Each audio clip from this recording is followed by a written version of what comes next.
Welcome to Victoria Rumble Room. We're rumbling. We are. Try not to bumble. We're rumbling. We're rumbling.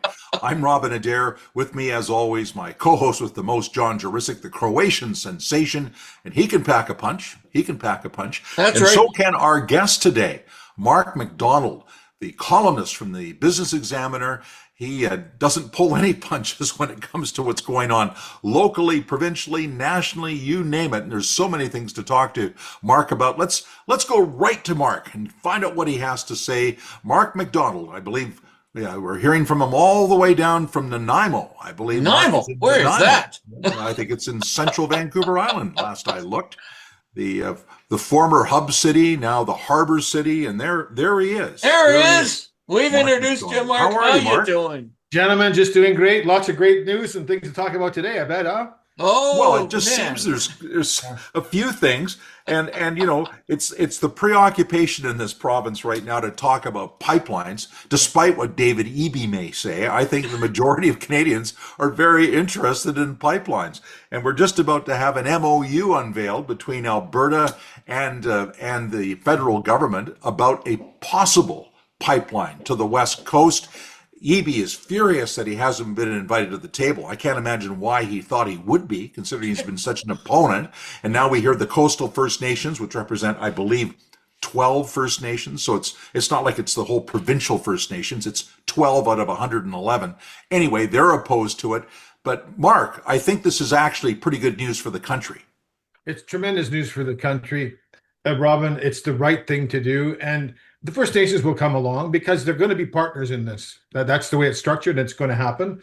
Look what's happened with the Northern Gas Pipeline. And, you know, I got to say, it's disappointing but not surprising to see Poilievre come out and blast Carney on the pipeline. It reminds me, he's got to get off that song, Home on the Range, you know, where seldom is heard an encouraging word, you know. And I remember when we first become parents, you know, somebody told us, what your kids are always going to be doing things wrong, you're correcting them. So when they do something right, applaud them, celebrate it like crazy. And this is what we should be doing as Canadians. Like, is it a fait accompli? No, but it's the right thing for the country. It's nation building, and it's probably going to stop the separatist chatter in Alberta. Mark, generally, I have a sense of what my potentially political opposition might be thinking. I have a sense of their policies. I have some empathy. Okay, I am not getting where Eby is coming from at all. Yeah. Who out there is thinking that way? It's like they've been in opposition for so long they don't even know how to operate as a government. You know, it's like Horgan used to oppose the pipeline or the Site C dam, like, and they do that to curry support with their support group. It's not even realistic that they would do that. Now, of course, they're taking credit for it. But Eby, honestly, look at Saskatchewan did with their potash. They're putting it out through Washington State just to avoid BC. And who pays the price for Eby's pettiness? We do. He's just about in tears about that one. I saw him yesterday. He just looked like he was going to cry. He's so angry at Saskatchewan. But I mean, can you blame them? Well, I think somebody needs to say simply to Eby, duh. When you're anti everything, what do you expect? You know, that's my point. There was a time when I would talk to NDP supporters, Green supporters, that there was some fundamental sense that we need to make a living, that we need to generate revenue to pay for the things that they're passionate about: healthcare, drug addiction, policing, etc., safety.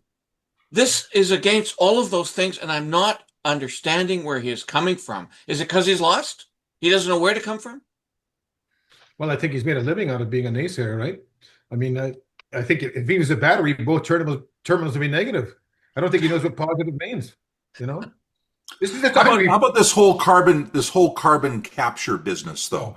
The federal government are making this one of the criteria in order to get the pipeline built. It's going to cost a tremendous amount of money. They say it's really good for the environment, and I'm not saying it's not a good idea in principle, but in practice, isn't it going to, A, slow the process down about getting the pipeline built, and B, is it going to put a lot of added cost on whatever we decide to take out of the ground? I mean, what's your read on that? Well, first of all, the greatest carbon capture of all time is built in nature. It's called trees. Trees need carbon to eat, to grow. But regarding that, I share your concerns, Robin, except here's the deal. This is why companies have accountants and lawyers to navigate tax laws and things like that. So at the end of the day, they're paid big money to make sure that the money goes in the right pocket, and the investors at the end of the day get some money out of it too. So I think it's political. You know, Carney is showing he's pretty good at playing politics, even though he's only been in less than a year. But ultimately, that'll be solved by accountants and lawyers. And if it's not doable, then no company will come forward to build it. Simple as that. All right, I got to go back to this because I'm so angry that Eby's doing this. I'm so pissed off. All right. Mhm. And thinking the rest of the country is, starting to build and we're moving in a new direction away from the U.S. because we have to, blah, blah. We're not. We're stuck in the old ages. So then generally these days, when one would feel that, you'd go, well, the opposition will eventually become government and maybe they'll change. I don't feel that either. We're stuck. No. Give me a sense of what's going on the right in this province. Oh, goodness. Let me give you an example. And the Professional Reliance Act, okay? This is an NDP policy designed to speed up construction throughout the province. It basically it avoids duplication in local cities with professional services, which when they take on a project, they release the professional services that have already been hired by the proponent from any liability. And so here's another policy that is great for the province, but because it's an NDP policy by George Anderson, then they go, oh, no, we're not gonna do that. So they have these blinders on, and they're just self-destructing all over the place. Now Rustad today is calling for an election. Really? That's what British Columbians want more than anything. And One BC, what are they all about? Yeah, who would I vote for?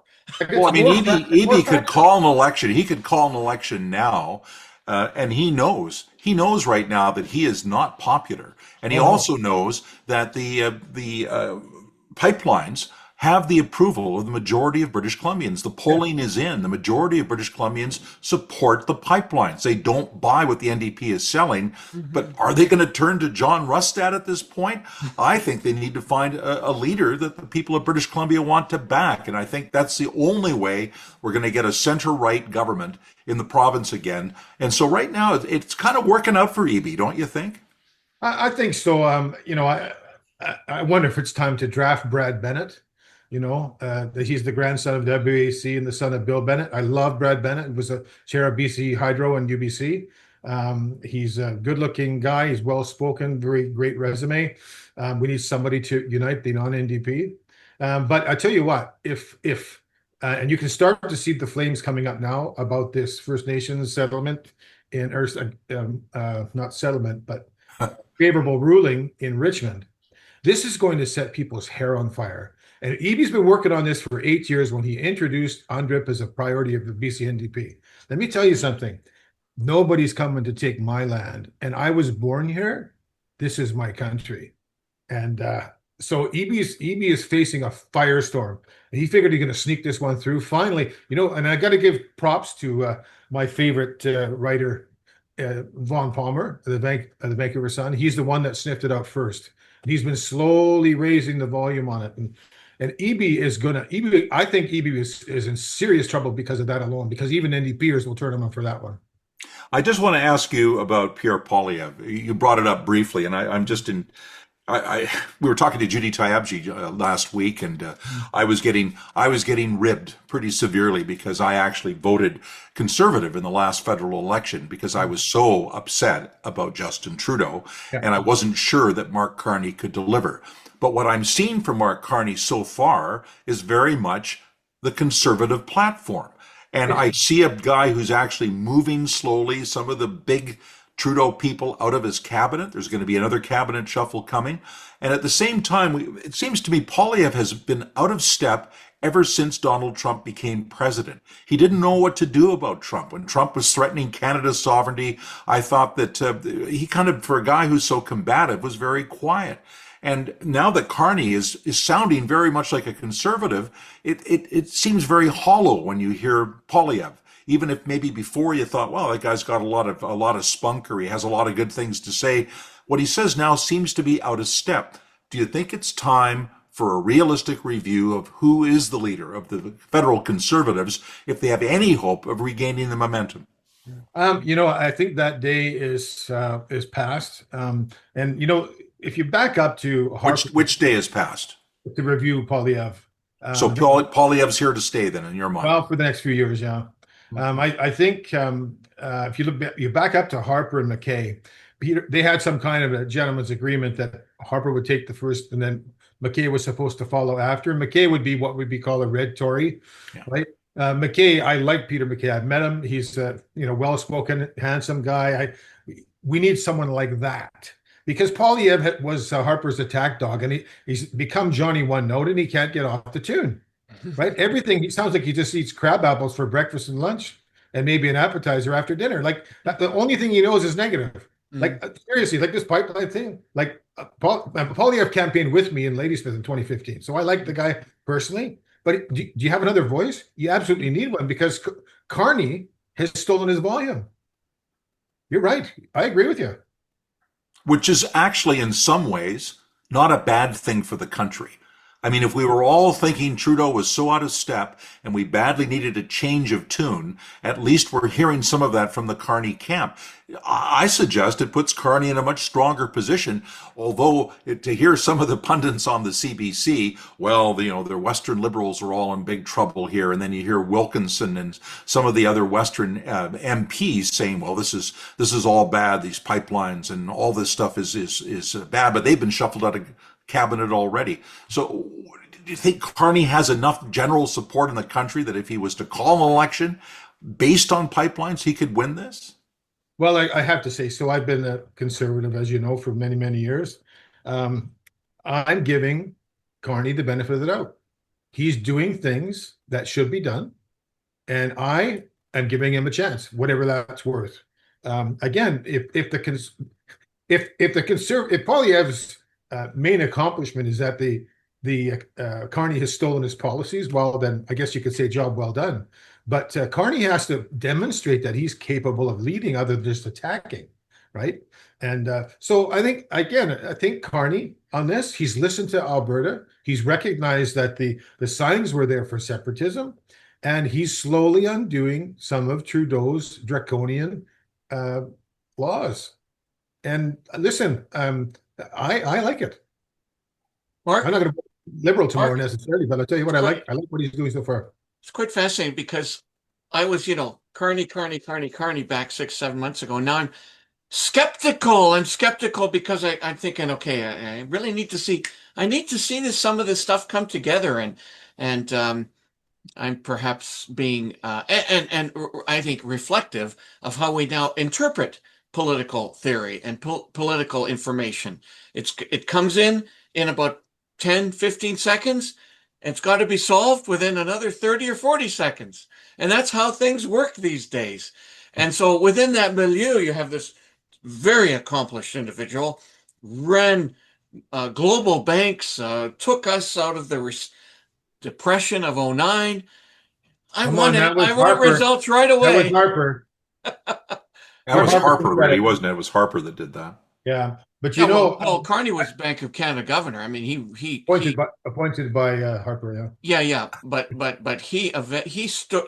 None, needless to say, he's extraordinarily capable. I'm missing the flair. I'm missing the excitement, baby. Come on. Well, I tell you what, as you're talking, I think it reminds me of hockey. Okay, and when you have an official that's really doing a good job, both sides really don't like him. So I think there's going to be people disappointed with Carney, and like you have, and me as a conservative, I'm actually quite pleased with some of the movement that he's made. You follow me, right? So anyway, I think what I watched Danielle Smith as a bellwether, as she's been very careful to say that we're going to give him time. We're going to give him time. And she has given him time, because she's been viewed as an extremist in Alberta. She's settling down. They're buddies. I think that's good for Canada. I think people are surprised that Danielle Smith's been as effective and as moderate as she appears to be on the national stage. I just wanted to change the topic a little bit because all we talked about on the Rumble Room for about 4 years when we were doing this show was the state of our streets, the crime, the revolving door, the judicial system being out of whack, the drugs, all of this stuff. And now, because of Donald Trump and the threat to our country, all the discussion has been about what can we do to, sell to China and sell to India and bring in jets from Sweden and all this other stuff. And we've gotten off track in terms of these problems, which are still facing us. So, I mean, this still is an important issue, isn't it? I mean, at the end of the day, Canadians at some point turn back to it. Do you see any signs from the federal or the provincial governments that they're going to do meaningful changes? That we hear that, we had Eby actually admitting that the safe supply thing wasn't working out the way he'd hoped, and that this wasn't really a good thing, that maybe they were giving all these drugs to people because they were just out selling them to kids in schoolyards. But do you see significant change there? Is there any push behind government to make significant change there when so much of the oxygen has been taken up in terms of national or nation building, I guess, and overseas trade? Not necessarily, but if I could, a couple of comments to that. Right across from the Nanaimo MLA, Sheila Malcolmson's office, is a drug injection site. And I've thought many times as they're going to Sheila, do you have a conscience? Like, the police call the people sevens because they're bent over when they walk.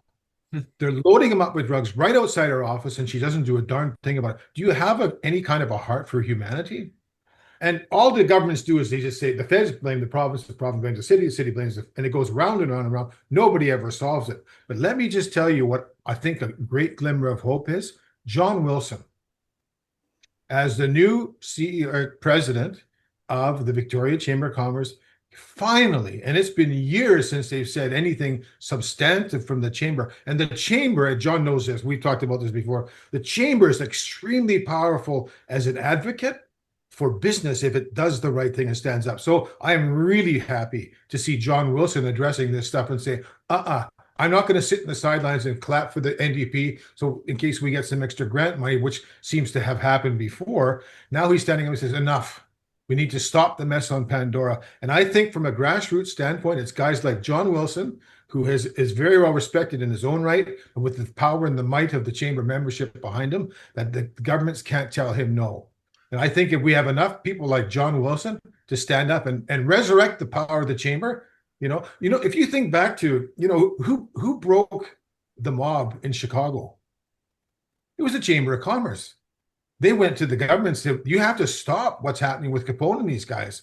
So when the business community stands up and says, no, you're degrading, you're eliminating my chance to make a living here. Do your job for the thousands and thousands of dollars that we pay you. So again, I'm a huge John Wilson fan and love what he's doing. And I think that's where we can start something tangible, Robin. But you also have a voice like Leonard Krogh in Nanaimo, a former NDP MLA who's now the mayor in Nanaimo, and he's extremely critical of the way the system is being run. Well, he could do something, but this is hypocritical. And these people speak out of the side of their mouth. I like Leonard as a guy, but seriously, 150 feet away from your office, Leonard, is a drug injection site. You can stop it down as the mayor. And by the way, you're in charge of the bylaw enforcement. You can stop this stuff too. And they don't. Right? Oh, it's the province's fault. Oh, it's the fed's fault. Do something. There's nothing more powerful on the local ground than local government. And he just sits there and blames everybody else. Do something, Mark, I love your reference to John Wilson. Okay. Let's take that to a next level. Because clearly some of the leaders in BC, the two main party leaders, can't solve jack shit. I can say that on cable. They just seem to be fighting and avoiding and blaming, blah, blah, blah. The circle just keeps going around and around. And I'm becoming so cynical about all that. Where are, in your network and people you hear, where are the emergent leaders? Who are they that are going to start to get things done?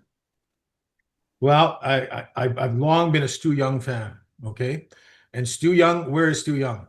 Stu Young has the chutzpah. He has the courage. We have to probably modify his language a little bit, but you he Just a little bit, yeah. speaks English and blue, right? But I love Stu Young. He's been my favorite civic politician. Can you imagine Stu Young and I hear this every once in a while, Stu Young as leader of an opposition party. I like that. I love what he's done in Langford. They used to call it dog patch before he got involved, right? And so he's got the good ideas. And other than that, How about who's emerging out of Vancouver? Who's emerging out of Kelowna? Because they're not emerging out of here. Okay. I'm not seeing anybody, John, to be honest. No. Well, you mentioned Bill Bennett's grandson. Yes. Bill Bennett. Brad Bennett is excellent. I interviewed him and Bill years ago before Bill passed, obviously. And I said, listen, I dropped my pen one time and I said, Brad, I said, don't be surprised if one day British Columbia taps you on the shoulder and says, we need another Bennett. And he was loath to get involved. I said, Brad, you have all the things. He grew up with politics around the table, and when he watched his dad go through all the things he did, but he would be excellent. And he was one of the ones that got behind the Christy Clarkin push too. So Brad could bring the troops together. All right. Sure. Okay. Sorry, Robin. I know we tried to do sequence here, but I got to follow. All right. So you and I, Mark, we have boys in real estate. They're 40-ish. Yeah. And what is that generation thinking? Do they even give a hoot about politics? Well, they do. Actually, my son is really quite interested and he was involved. He ran a mail-to campaign in Abbotsford, actually, and he was involved with the BC Young Liberals. So he has his eye on it. He really would like to make a difference, and I'm encouraged, to be honest, and your son as well. We encouraged our kids to be free thinkers, and they see what's going on, and this affects them. As I used to say to them, I got involved for politics for you guys, my kids, our kids, and if you don't care, why should I care? But they're starting to care, right? And so they're watching what's going on, and what we need to keep in mind, and my son reminds me of this, the Asian people that come here really appreciate what they have, and they're willing to fight for. They're very involved, and there's a number of younger East Indian people and candidates and power brokers involved politically, and they're also very aggressive in buying real estate because they realize the value of the land. Even with the socialist policies, the NDP, what does that do? It drives the value down somewhat. So it's shopping day, So I have a final question for you, and it's something that's just reached my desk, and it's that the protesters are returning to the wall brand. We have the whole Story Creek thing revving up again at the same time that we've just had an announcement by Mark Carney that he's going to put a lot of money into the forest industry to help try to get it back on its feet. That it's 90% of our exports go to the States right now. We're just getting hammered by tariffs there. And at the same time, we're getting hammered at home by protesters, and also we have, of course, First Nations versus protesters in that case, where we have a native band who are running one of the sawmills that depends on the forests that are cut in the wall brand. But what do you make of that battle? I mean, we've had the war in the woods off and on in this province for generations. We've had it back to Clayoquot Sound and even before that. Do you think that the mood of the province has changed, or will there always be a group that'll just say, no, we shouldn't cut down any more trees. We need to save all the trees at all costs. I mean, I'm not for chopping all the trees down, but we have to have a forest industry in my mind. Do you think most British Columbians are getting tired of this debate, or do you think there'll always be on the West Coast a group that want to do it irrespective of what the bigger economy is facing? Well, there always will be. I see them as religious zealots. It's religion for them with the trees and hugging the trees and that. But the key to this, I think, in the future is the First Nations. So, if you remember way back when Wayne Colson's dad was the first to strike a deal with the First Nations to get them involved in the business. And so now I have a friend of mine who's running a logging operation out of Campbell River. They're logging the seashell. The feds made a deal with Nanaimo First Nations. What do they do when they first get the land? They log it. So it's up to the First Nations now, in a business sense, to stand up and say to the environmentalists, you know what, we have a right to make a living. And that voice will change, because as soon as you question what happens with First Nations, what are you here? Racist. and the environmentalists will want to hear that. So I think the key is and I think it's the right thing to do. First Nations are involved in a lot of businesses in that, and that's great. But they can stand up and they can say things that others cannot. And I think that's what gives me hope. But we need to further our exports into Asia. Again, this is what the Trudeau government did, and we just sat back lazily as Canada and fed into the great big stomach of the South instead of moving east and west. And we need our lumber in China. We need it in Japan and South Asia. And as fast as we can do it, that eliminates our dependence on the states and the subsidies that we give them. And when Carney says, I'm going to support the forest industry, we go, okay. And I go, no, this is exactly why the Trump government throws more levies on, because it proves that the Canadian forest industry, particularly in BC, is subsidized. So the answer from Carney on this one is, I'll give him a C minus, is more subsidies. And I have numerous questions. They're the final ones because, of course, we're getting up to the limit that most people want to listen to. I could listen to you for days, John. But oh yeah, that's right. Yeah, I wish my kids would say the same thing. Needless to say. All right. Want to know your perspective on what's going on in the States. I just will never forget an opening to one of our interviews, and you indicating that the right wing, their biggest enemies themselves. They just start to eat themselves.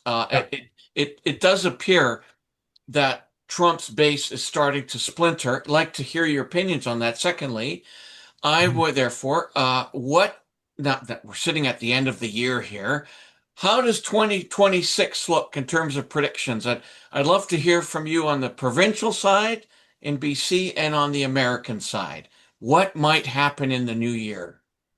Well, the provincial side is more of the same, because the Conservatives in one BC are playing Pac-Man with each other, going to eat each other up. Right?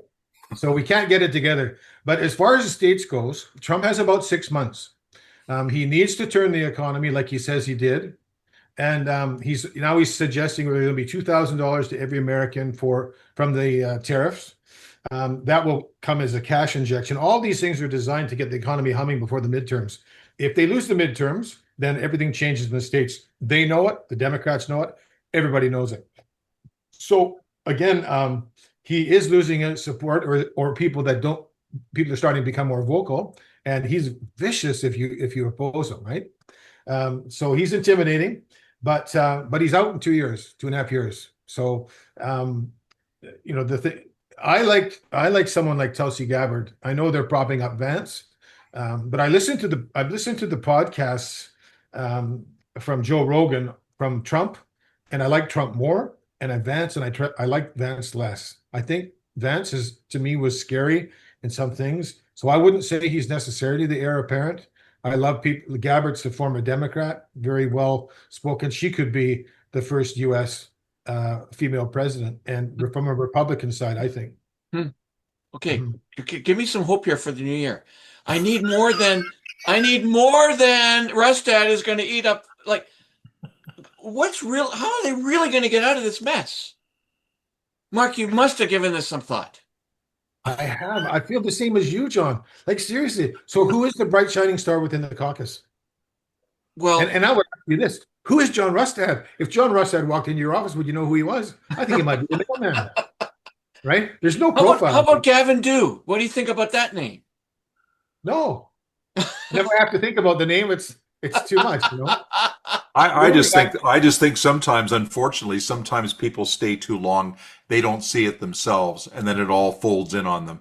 And I feel badly about John Rustad, because I think he's actually a good man.